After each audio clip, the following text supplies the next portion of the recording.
Good afternoon, ladies and gentlemen. I am Marcus Moore. Today's date is August 19, 2025. It is Tuesday here in New York City. And,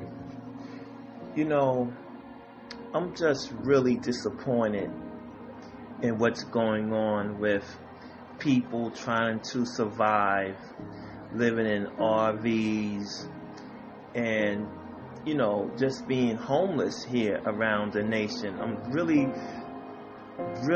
disappointed and displeased with the Trump administration and how we are dealing with our unhoused brothers and sisters around the nation. For a long time advocate like myself that's been living here in New York City and volunteering with different groups throughout the years, and we got together to be able to help fight for homeless rights, and to just see how we're criminalizing homeless people in poverty and throwing people in jail, ladies and gentlemen, it just makes me sick to my stomach. And I just can't believe, am I still living in United States? Am I still living in the United States? I'm gonna be honest, I don't have anything, I had to just, put this out here. You know what I'm saying? I'm just really didn't have a whole lot, ladies and gentlemen, you gotta excuse me, I didn't have a whole lot, in particular that I wanted to say, but I do notice I did really, and I'm really unhappy and saddened to be able to see what's going on with my homeless brothers and sisters and people living in RVs. They get in their RVs taken, and now they are on the street, and now they are at risk of sweeps. Cities are doing sweeps of homeless people. How did this, I say to myself, how does this make America great again when this administration is really not giving any support to the ones that's most vulnerable in these situations? And that's our folks who are living in RVs and that's homeless on the street.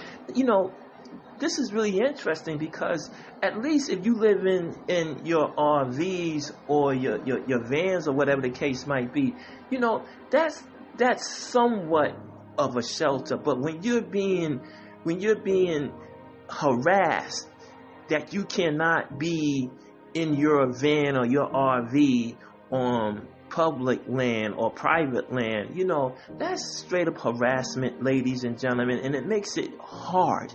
It makes it so hard when you're just trying to make it day by day, and when you just constantly have the police knocking on your window, wanting you to step out of your RV, ask you all types of questions, and cities and places you go, they want to put up no camping signs. They're just making your life purity hell. You know what I'm saying? And then you have people who's already, having a hard time living on the street, fighting all types of, difficulty, and you have now local police in different cities and towns, around the nation that just want to snatch you off the street, institutionalize you, and give you all types of medication. I just don't get that, ladies and gentlemen. It's just a really, I can't even find the words. I'm just so upset, throughout the years of me being an advocate here in New York City and fighting hard for those that have housing, including myself. So, ladies and gentlemen, sometimes you come across these different people where, they never really experienced homelessness, so I experienced homelessness. I have skits and videos and things of me, being homeless and taking over, homes that is really a sore eye to the community. And so I can go on, you can probably go on my website and check out some of those videos and skits and things that I have did around homelessness and immigration and stuff like that through COVID. But,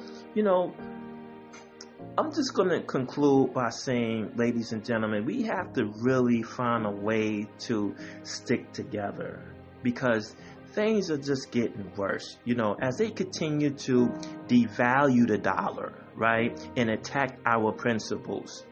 We're going to need to be able to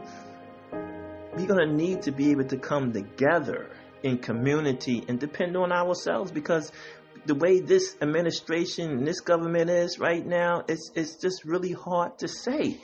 It's just going to continue to get worse.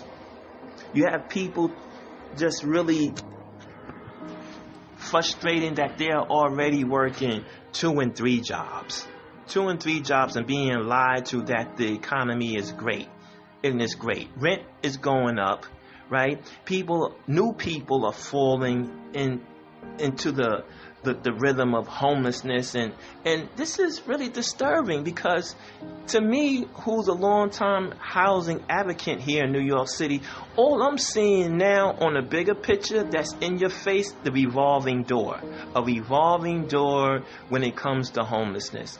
Once again, ladies and gentlemen, I am Marcus Moore. Take care. God bless.